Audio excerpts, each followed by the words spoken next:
special interests, those fossil fuel companies that you're talking about? How do they stop the conversation? Well, it's the coal industry and it's also the oil industry.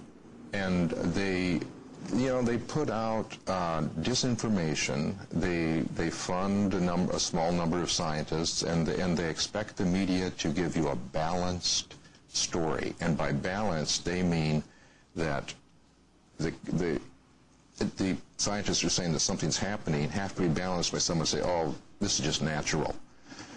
And even though the story has become very clear, it's 99.99% certain that humans are influencing the climate, but still they make the story appear much less certain than it is, and therefore, why should we take actions as long as it's uncertain?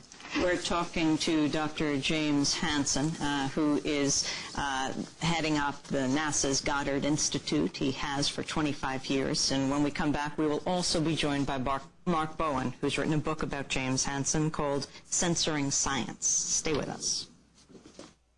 Hey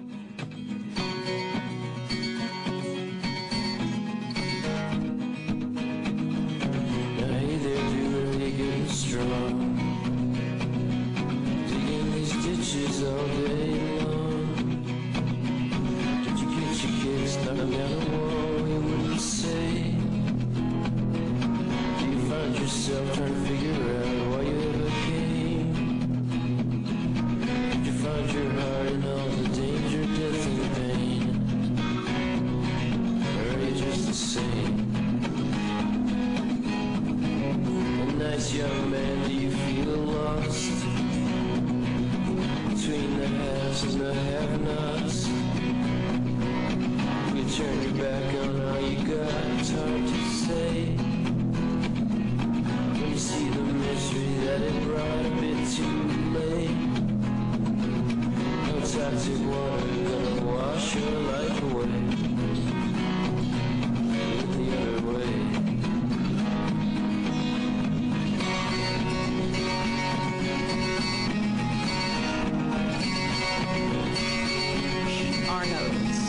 Just can't say. Here on Democracy Now!, democracynow.org, the War and Peace Report.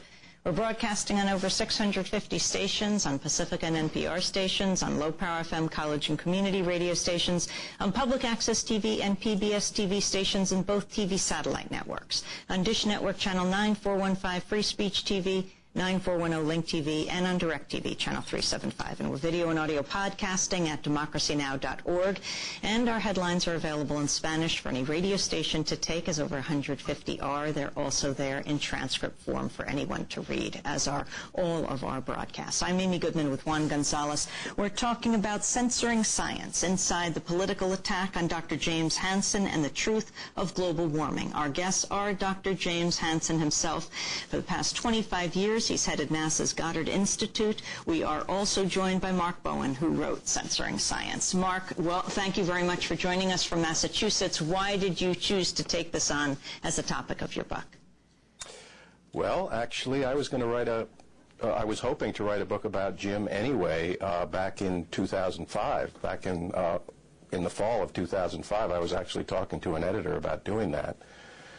And because he's been the person who has explained why the climate is changing now for about 30 years. He played a big role in the first book I wrote, called Thin Ice.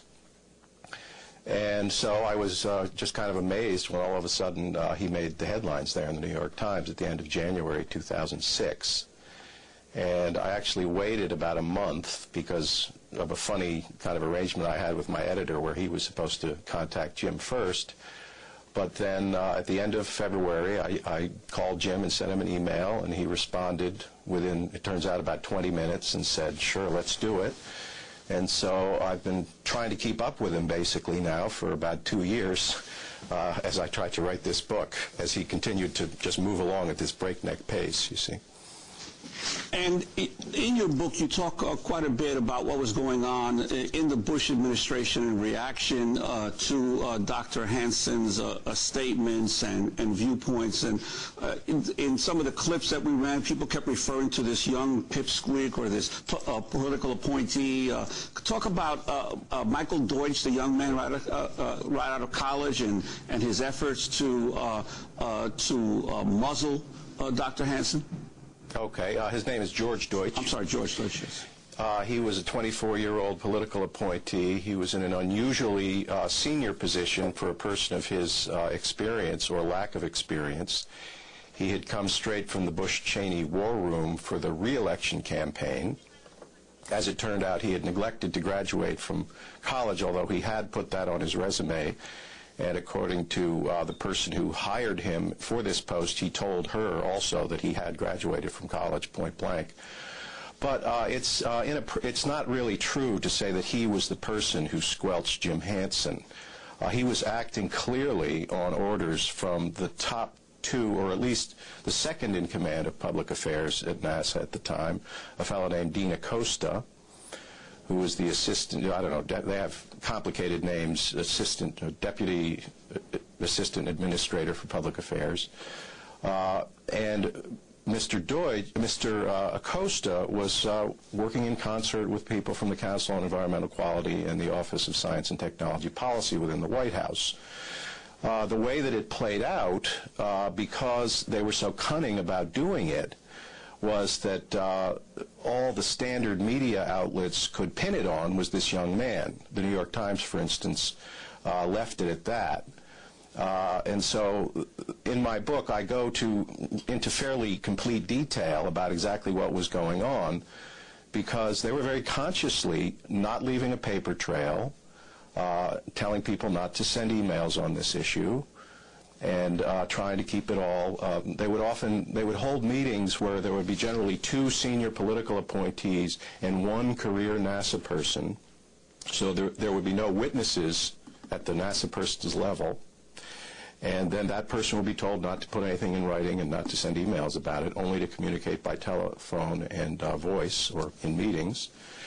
But this George Deutsch, unfortunately, he was kind of young and inexperienced, and he did leave an email trail, and that was part of the reason that the New York Times even printed the story, was because there was at least some evidence of a documentary sort.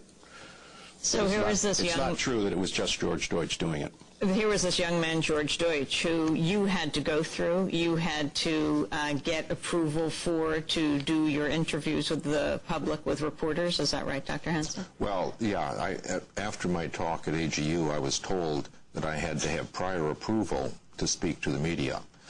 And for a few days, I followed that procedure, and they did disallow me to speak to National Public Radio, for example, and they sent a substitute instead of me.